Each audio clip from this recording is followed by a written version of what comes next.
The storm hit Kepler 442b harder than the weather satellites had predicted. Marcus Chen barely made it back to his research hut before the crimson lightning began tearing across the alien sky, each bolt powerful enough to ionize the atmosphere and fry any unshielded electronics within 100 meters.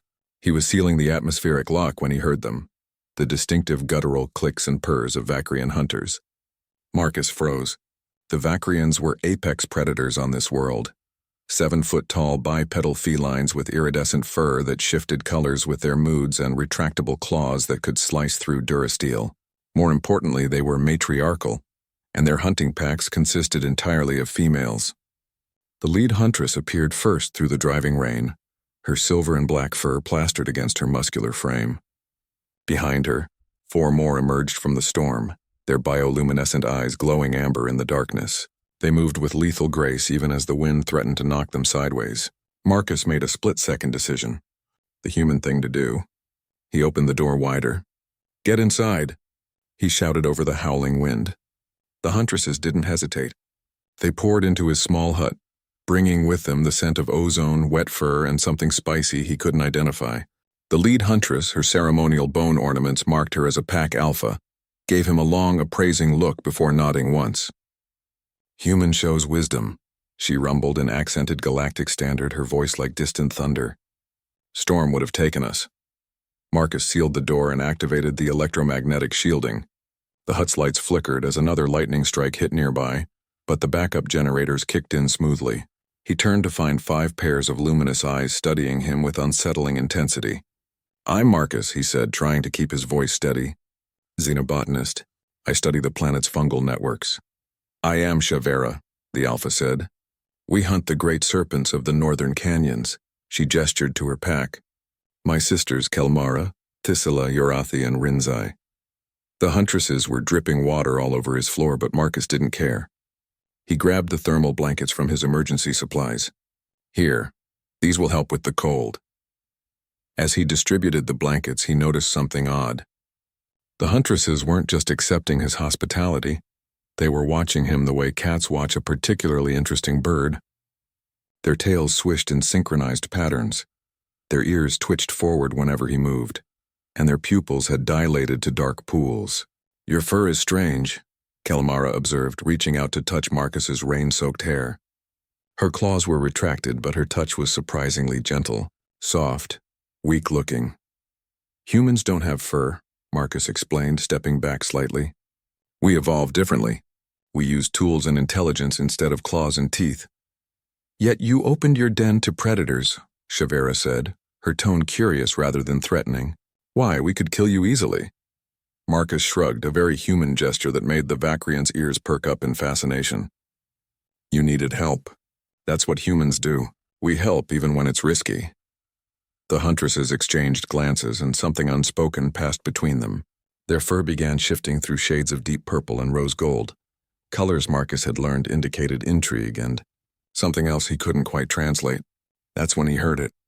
Rinzai, the youngest huntress, whispered to Thisila in their native tongue, but Marcus's translation implant caught every word. "I saw him first. Mine." "You did not," Thisila hissed back. "I tracked his scent from the ridge, mine." Marcus's blood went cold.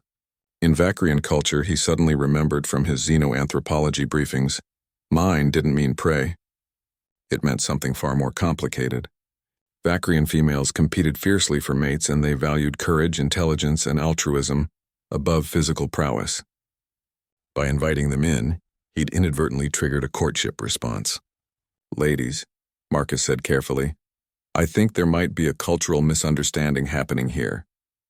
"No misunderstanding. Human," Shavera interrupted, her tail lashing with what might have been amusement. "You showed pack leader qualities. You protected those weaker than yourself without hesitation. You offered resources without demanding tribute." She stepped closer, and Marcus could smell the storm on her fur. "These are the marks of a worthy mate. I'm honored." "Really?" Marcus said, backing toward his workstation. "But humans and Vacrians aren't genetically compatible." "Genetics are irrelevant," Yorathi purred, prowling to cut off his escape route. "Bonds of spirit matter more than bonds of flesh. You would be pack consort, protected, valued, cherished. The other Huntresses were nodding, their eyes gleaming with predatory interest. Marcus's mind raced. This was unprecedented. Humans had been in contact with the Vacrian Confederacy for barely 2 decades, and interspecies relationships were still considered exotic at best, scandalous at worst. But looking at these magnificent beings, warriors, who could have torn him apart but instead respected his compassion, Marcus felt something shift in his understanding of what it meant to be human in a galaxy full of aliens. "If I'm understanding correctly," he said slowly, "you're not asking me to choose one of you." "Vacrians hunt as a pack," Shavera said simply. "We mate as a pack. All or none, human. That is our way." The storm raged outside, shaking the hut's reinforced walls. Inside, 5 alien Huntresses waited for his answer. Their future and his hanging in the balance of a choice no human had ever faced before. Marcus thought about his mission parameters, his contract with the Terran Colonial Survey and the 1,000 regulations about fraternization with sentient species. Then he thought about what it meant to be human, to choose connection over isolation, courage over fear, and love over loneliness, no matter how strange the form it took. He smiled. "All right," he said. "But I'm teaching you all how to play poker, and I'm claiming the left side of the bed." The Huntresses erupted in rumbling purrs that shook the air, and Shavera's laughter was like rolling thunder. "The human has pack humor. He will do well." As the storm continued its assault on the world outside, Marcus realized that humanity's greatest strength had never been their weapons or technology. It was their absurd, irrepressible willingness to build bridges in the most impossible circumstances, even if those bridges led to alien Huntresses claiming you during a lightning storm on a distant world. The galaxy, he thought, was about to get a lot more interesting.